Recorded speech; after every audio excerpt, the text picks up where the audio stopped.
lápá bíbá voice note yìí ẹ farabalẹ̀ o ẹ farabalẹ̀ mo fẹ́ kẹ́ ẹ farabalẹ̀ dáadáa lórí voice note lè. So another chapter of my life mo ṣe security ní company kan so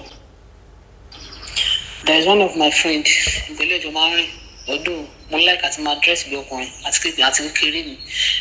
àwọn mi gan tí ìbá ṣe pé mo náà mo ga wọn nípa máa ń pè mí lọ́kùnrin ẹlòmíì ti pè mí lọ́kùnrin rí wọn nítorí pé tí wàá mọ̀ pé mo lọ́ mú ìlú ẹ̀yìn máa ní ọkùnrin ni mi station mi everything about me ó jọ ọkùnrin gan. Lady máa ń wò mí níbi iṣẹ́ pé ṣé máa bá mi ṣeré kìnìkan pé mo dress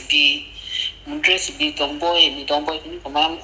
ìwọ nìkan kọ́ ló máa kọ́ sọ pé mo dress bí tomboy àwọn tó máa ń sọ pọ̀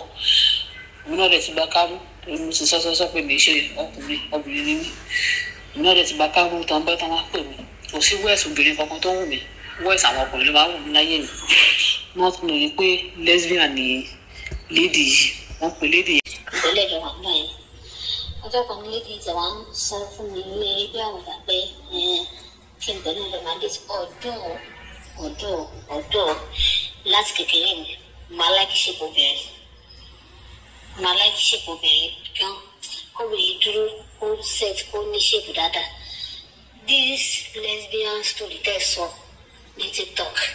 mo lọ drag mi ní ìwàsọ́dọ̀ yìí tí mo fi lọ wọ ní YouTube tí mo fi like program yìí up to now. So lady yìí ẹ̀mí pẹ̀lú ẹ̀jọ̀ wọ́n rí lecture obìnrin but for my beginning I don't know what is lesbian. Mi ò tiẹ̀ gbọ́ rí pé lesbian lọ́bìnrin méjì ló ń fẹ́ àwọn ọmọdé ríṣì mi ò gbọ́ rí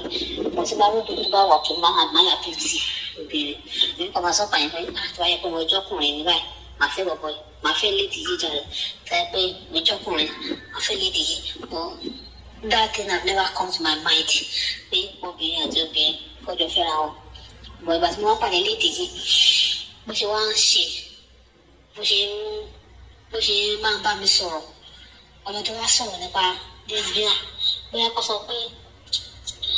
báwo ni ṣe bóyá kó sọ pé ìkọ̀kọ̀ ti wà lọ́pọ̀lọpọ̀ èèyàn tẹ́lẹ̀ kéèyàn lò wọ́n tún rí mú ìmọ̀ nípa ẹ̀ tó tàn wá bá yín nǹkan kékeré díẹ̀ sí ṣá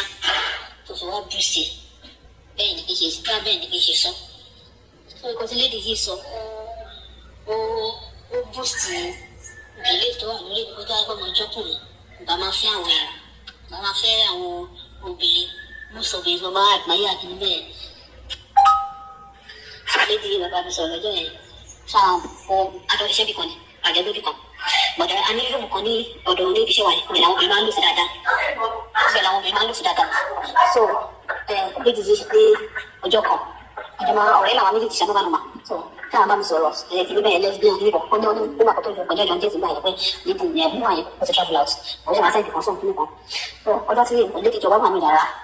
ní ọjọ́ yẹn ó máa fọ́ṣúnẹ́tì pé shift wa staff ni security lè ní shift wa máa lọ fọ́ọ̀sì at times bẹ́ẹ̀ ni sọ pé lẹ́yìn lọ sí shift wa máa fọ́ọ̀sì lẹ́kọ̀ọ́ night ló máa fọ́ọ̀sì lẹ́kọ̀ọ́ tó dára wà night lẹ́yìn most kọ̀ǹtẹ́tà máa fi lọlé a máa sinmi bẹ́ẹ̀ dìgbà sílẹ̀ máa fi ìtura tí máa fi tóbi ọwọ́ ìrọ̀lẹ́ a máa fi lóṣù àwọn àbẹ̀lẹ̀ lọ́jọ́ off so pé pẹ̀lú lédi tí mẹ́sẹ̀jì lórí fún àwọn sọ̀rọ̀ níbẹ̀ nígbà tí wọ́n ń fọ́ sọ̀rọ̀ mo ti rí disappointment lọ́dọ̀ àwọn ọkùnrin tó ti pọ̀ from my beginning lọ́dọ̀ àwọn ọkùnrin tó ti pọ̀ so nígbà tó wá sọ yẹn mi ò tẹ̀wá mi ò ní feelings fọkùnrin mọ́ láti dìgbà yẹn nígbà tó wá sọ yẹn ó tún wá boost moral láti dúró ìtọ̀kùn so ọjọ́ yẹn ti wà fọwọ́ pa mí lára tó gbọ́dọ̀ wà nínú yàrá yẹn fọwọ́ pa mí lára fọwọ́ ṣe tẹ́lifí fún mi tó ti ń ṣe gan fún àwọn ọmọ mi sọ pé mi ò lè sọ pé kó stop mọ́ ọ̀hún títí kìíní ètò wọ̀ mí lára bẹ́ẹ̀ gbọ́dọ̀ ṣe máa jẹ́ òṣèlú iṣẹ́ nìyẹn ọjọ́ òun àlè ní sẹ́ksì ní sáà méjèèjì bọ̀ kí sì fọwọ́ pa mí lára fọwọ́ jẹ mí lára ṣe everything mo sì gbẹ́pọ̀ ọkùnrin téèyàn lọ́kùnrin yàn déètì gan ọkùnrin téèyàn déètì ẹ̀rọ ọ̀rọ̀ lẹ́gbẹ̀ẹ́ àtẹ̀sọ́ lórí ní ètò lọ́jọ́ yẹn ẹ̀ parọ́ gẹ́lẹ́ bó ṣe rí lè ṣe sọ yẹn gẹ́lẹ́ bó ṣe rí lè ṣe sọ yẹn I'm sorry to say ọjọ́ tẹ́ ń sọ̀rọ̀ yẹn gbàtẹ́ ń sọ program yẹn I think you are even lesbian ẹ má bínú fi kristi gẹ̀ẹ́dẹ̀ má bínú bó ṣe sọ̀rọ̀ yẹn bó ṣe bóyá lesbian yẹn bẹ́ẹ̀ ṣe sọ̀rọ̀ yẹn but ìgbà tí mo wá ń gbọ́ lọ tẹ̀sán wá sọ pé èèyàn kọ́ ló sọ fún yíyọ ẹ̀ ṣe òun pápá kì í torí bẹ́ẹ̀ ṣe sọ kó yàtọ̀ rárá so gbọ̀dọ̀ wáyá ó gbélé lédi ẹ̀ travel mo ṣe travel ibi tí wá àdá tí wọ́n kọ́ tẹ́ pẹ̀lú ẹ̀jọ̀ òsì mo máa ń rí àwọn èèyàn ìgbà mi ní confidence àti lọ bá wọn wọn bá létí kan ní ìfọwọ́pamọ́ àbíṣe wọn bá yẹn wọ́n pè ní yíká ọ̀rẹ́ yìí pẹ̀lú close to lédè fúnlẹ̀ jọ̀ọ́sí tó yẹn mo ask her out kò gbà wọ́n fortunate pé mo wá jáàmù group wọn ní Facebook lọ́jọ́ kan Facebook yẹn lèmi pẹ̀lú ẹnìkan tí wọ́n pàdé ikú lẹ́nu yẹn wà ẹni tó bá sẹ́mi tẹ̀lé wọn lọ sóko gbàtọ́ sáwọn yá padà ní tìyàn ní Facebook yẹn náà tó wà níbàdàn tàjọ ń ṣe DCG tí mo mẹ́sì tí mo bá ní sọ̀rọ̀ yìí tó gbúdọ̀ jọ wà tàjọ wà DCG tí mo sì bí mo ṣe wà yìí nísìnyí àfi ọwọ́ Ọlọ́run nìkan ló lè jẹ́ kí n máa rí ọwọ́ Ọlọ́run nìkan ló lè jẹ́ kí n máa rí ebi pẹ̀lú ẹ̀ka jọba kan mò ń bẹ̀ nísìnyí pé kó jẹ́ ká ṣe IVF wọ́n lè ṣe pé torí nǹkan tó kàn ṣe fún mi ó tù mí kò jẹ́ kí ní bìlíf kankan náà ọkùnrin mọ́ and nǹkan tí mo tún bá bá pàdé lọ́dọ̀ ọ̀rẹ́ yẹn tó ìbílẹ̀ ṣèjọ́ ń ṣe ó tún boost ẹ̀ gan tó jẹ́ kí n tún ní feelings fáwọn ọkùnrin mọ́ rárá nísìnyí. Now mọ́mí ń lọ from pastor to pastor torí kò sí lifestyle kò sí lifestyle tí mo bá pàdé lọ́dọ̀ ọkùnrin kò sí ìkọ̀ tí mo bá pàdé lọ́dọ̀ ọkùnrin tí mo sọ fún yín tí mo sọ fún mọ́mí so wọn mọ ọkọ tí mo fèsì wọn mọ bí mo ṣe ń live life mi wọn mọ anything ọjọ́ kan wọ́n pè mí pé pásítọ̀ church kan wá sí church wọn mo mẹ́rin wọn ni pé ogun ayé mi jẹ́ kí n ọkọ̀ fẹ́ mọ́mọ́ ìgbà yẹn tẹ́mi fúnra mi ló ṣe wà lọ́dọ̀ ọkùnrin náà pé àbí mo ní problem ni àbí nǹkan bá ìṣẹ̀lẹ̀ ni kí ló dé tẹ́ pé most àwọn tí mo bá bá pàdé tí mo fẹ́ tó ṣe kí mo bá wọn máa rí máa pàdé o mo bá most àwọn máa rí máa pàdé tó rẹ́dà sí mi mo sọ fún wa pé mo lè fẹ́ máa rí máa tó yẹ pé máa rí máa tó máa fẹ́ sẹ́tọ̀ pẹ̀lú mi sí mo bá bá pàdé wọn kì í gbórí dúró kì í bẹ́yìn most àwọn máa rí máa ní ìgbà padà gbà fún wọn kò sí máa padà ṣe last wọn gbà kí mi ò lórí ọkọ ni àbí kọ́ báyìí but ṣàtúntò tó ń pẹ̀lú lókè ti lọ pàdé next month August next month ló máa pè yíyẹ tí mo ti wà nítorí Lesbian community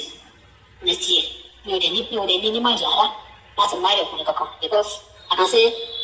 I'm sorry to say this lifestyle of lesbian ó wà sweeter than pé kéèyàn pé kí wọ́n ṣe máa fèsì oríṣiríṣi lọ́dọ̀ àwọn ọkùnrin sílẹ̀ fún àwọn fèsì oríṣiríṣi lọ́dọ̀ àwọn ọkùnrin most ìkànnì kan tí mo ti wá ń gbọ́ nípa àwọn ọkùnrin kan kò kún ní bìbú nǹkan tí mo bá pàdé lọ́dọ̀ àwọn ọkùnrin kan kò kún ní bìbú rárá nǹkan tó ti wá ń gbọ́ ní social media oríṣiríṣi èèyàn ń lọ ọkọ ìyàwó pa oríṣiríṣi fún bẹ́ẹ̀ tí kò múlò mi dùn kò fún mi ní mi ò rí kankan tó lè boost mọ́ra mi láti pé kí n má rí ọkùnrin mi ò rí rárá àtọ́kù mi ò tí ì rí kò sí mi so that is my life mo ti adapt mọ ó lè ṣe wọ̀ mí lẹ́wọ̀ tó náà bá padà pàkóso gan pé mo padà má rí gan I don't think I can do without having anything with the age mi ò rò bẹ́ẹ̀ so mo sọ eléyìí at least àwọn òbí wọn ní ṣẹṣẹ lórí ọmọ gan pàápàá ìyá lọmọdálùmọta bí sọfálẹ ìṣẹ̀lẹ̀ wà lọmọdálùmọta bí láì ṣẹlẹ̀ ṣó èèyàn lé lọmọdálùmọta the irony of life ọba face kí ó má jẹ́ pé ọmọkùnrin ọmọbìnrin wọn jọ sopọ̀ ní àlàkàn ìgbà tó mo lè sọ pé kọ̀ọ̀sẹ̀ nìyẹn ìgbà tó kọ̀ọ̀sẹ̀ nìyẹn kò sí pé wọ́n sì kéré wọ́n ti lè ṣe irọ́ ló wà bẹ́ẹ̀ o pé wọ́n kéré wọ́n ti lè ṣe irọ́ ńlá ló wà bẹ́ẹ̀ irọ́ ló wà bẹ́ẹ̀ ṣùgbọ́n wọ́n sì kéré wọ́n ti lè ṣe ìjẹ́ ká sì máa jẹ́ kó máa sọ̀kọ̀ ìwọ tó máa fi lè mú ọmọbìnrin tó wọ 3 years kó má sùn jẹ 3 years kó má sùn àwọn ìgbọ́n tó bá jọ́ fún mi mọ́ kó má sùn àwọn ìgbọ́n tó bá jọ́ fún mi mọ́ kó máa dá ní yàrá tiẹ̀ 3 years 4 years 5 years kó sì máa dá sùn láyà rẹ̀ kó sì máa dá sùn láyà rẹ̀ tí mọ́mí bá mọ̀ pé ilé oṣù kéré kó sì lè dá sùn kò sí ìkọ̀ tó yẹ kí mọ́mí àtọmọbìnrin kọ́ lọ sí yàrá kan kí àwọn ọkùnrin kí àwọn bàbá kí bàbá sí yàrá ọ̀tọ̀ kí àwọn ọkùnrin sí yàrá ọ̀tọ̀ so mo sọ ilé at least káwọn èèyàn náà lè rọ́pò lóṣù mẹ́ta kọ́ mi ọjọ́ kí ní ọjọ́ ìsìn wọ́n lè lẹ́nu advice tẹ́lẹ̀ fún mi kọ́ sí mo lè ṣe because láti kékeré ìwé ìdíwọ̀n mi lọ wẹ́dí wọn mo kéèkì fún gan gidigidi bọ́ gbàtẹ́lẹ̀ wọn ò dẹ̀ ti kọ́ bí mo ṣe fẹ́ kò sí nǹkan tí mo fẹ́ bá orí fa ibi tí mo padà ẹ̀ǹdì sí lélẹ̀ lọ́run ṣáà ẹ ṣe gan ma thank you very much. ẹ wo ẹ ṣe lè bá wa wo ìtàn aládìídùn yìí. Thank you so much. God bless you. I love you.